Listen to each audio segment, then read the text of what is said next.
Ampak včasih pa res znam najti pravo lokacijo za snemanje. Sem iskal nekaj posebnega, nekaj povsem drugačnega od novega Priusa, ki je oblikovan totalno moderno, no in sem našel. Tale kartuzija okoli mene je bila ustanovljena že okrog leta 1160, no in ker se po tem dvorišču ne spodobi razgrajati, sem se sem pripeljal zgolj na elektriko. Ja, 850 let je med tema dvema skulpturama in obe osupneta. Žička kartuzija s svojo mogočnostjo, Prius pa z oblikovno drznostjo. Pa povejte, če poznate kakšen avtomobil, ki bi bil tako poseben. Namenoma se ne bom opredelil do oblike, ker sem slišal od najhujšega do najboljšega, tako da jo ocenjujte kar sami. Lahko pa povem, da je zaradi takole odsekanega zadka aerodinamika rekordna. Samo 0,24 znaša količnik zračnega upora in da tako velikih zadnjih luči najbrž še niste nikjer videli. No, spredaj je podoba že bolj podobna ostalim Toyotinim modelom, čeprav je Prius prepoznaven vsaj na kilometer. Sploh po noči izgleda atraktivno s temi zanimivimi lučmi. In poglejte, tole je eden redkih avtomobilov, ki drzno oblikovanje prenaša tudi v notranjost. Vem, spet nekomu ne bo všeč, ampak težko pa kdo reče, da tole ne izgleda moderno. Z vsemi temi velikimi zasloni, sploh tem širokim, bo informacij vedno več kot dovolj na voljo. Celo ceno goriva si lahko nastavite, da potem točno veste, koliko vas stane posamezna pot. Moram pa tukaj povedati, da plastika izgleda bolje, kot je pa dejansko na otip. Na določenih delih deluje precej ceneno in tudi tako bolj na hitro je pritrjena. Je pa odlagališč za vaše drobnarije več kot dovolj, celo telefon lahko tule polnim. Nasploh je kabina prostorna, spredaj se sedi precej razkošno in dejansko je prostora dovolj tudi tukaj zadaj. Še najhitreje vam ga bo zmanjkalo za glavo, ampak morate vsaj za eno biti višji od mene, torej visoki vsaj 2,17 m. Za prtljažnik sem pričakoval, da bo plitek, ne pa da bo tako dolg in širok in dejansko je precej prostoren. 502 litra meri po novem, ker je baterija manjša.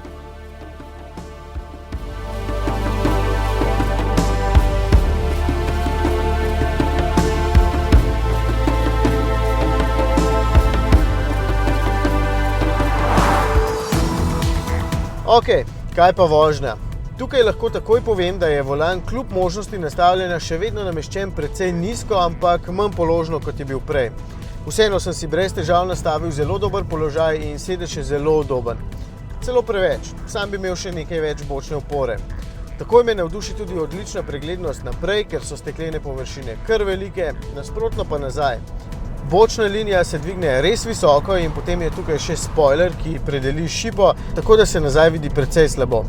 Res, da med vožnjo ne gledate pogosto preko rame, ampak vseeno, na kakšnem križišču to lahko hitro zmoti, pri parkiranju pa je tukaj itak kamera. Danes, ko je zunaj sončno, vidim še eno napako. Ker je notranjost tukaj le svetla, plastika precej odseva tako v bočnih kot v sprednji šipi.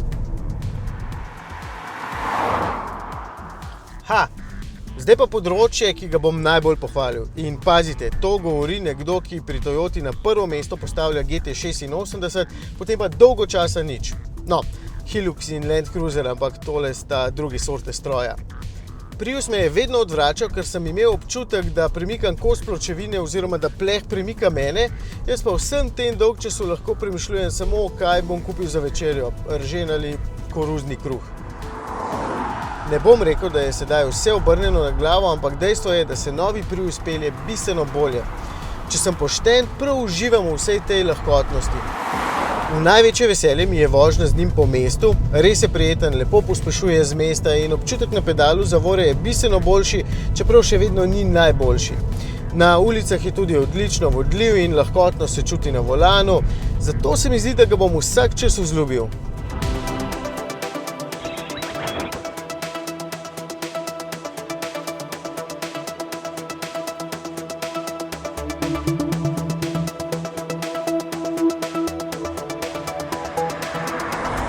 Manj je prepričljiv na takih zavitih podeželskih cestah, čeprav se tudi tukaj izkaže z vzorno vodljivostjo.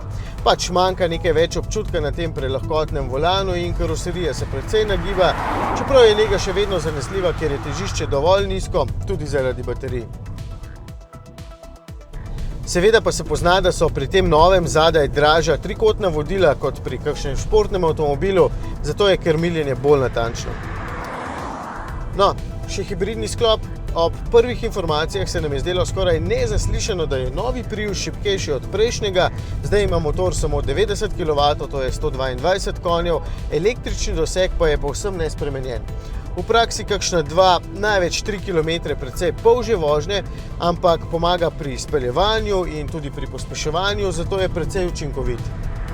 Poraba na našem testu znaša točno 5 litrov, pa smo se vozili po vseh mogočih cestah. Če boste večino preživeli na avtocesti, pričakujte slabih 6. No in napredek se pozna tudi tukaj, ker je sedaj bistveno tišji, elektronika pa motor vrti samo takrat, ko je to nujno potrebno. Ja, brezstopenjski menjalnik ostaja in če boste ves čas grobo pospeševali, se bo pač drl. Ja, Prius je od nekdaj avto, ki gleda v prihodnost. Pazite to, doslej so jih prodali že 3,6 milijona po vsem svetu do te generacije.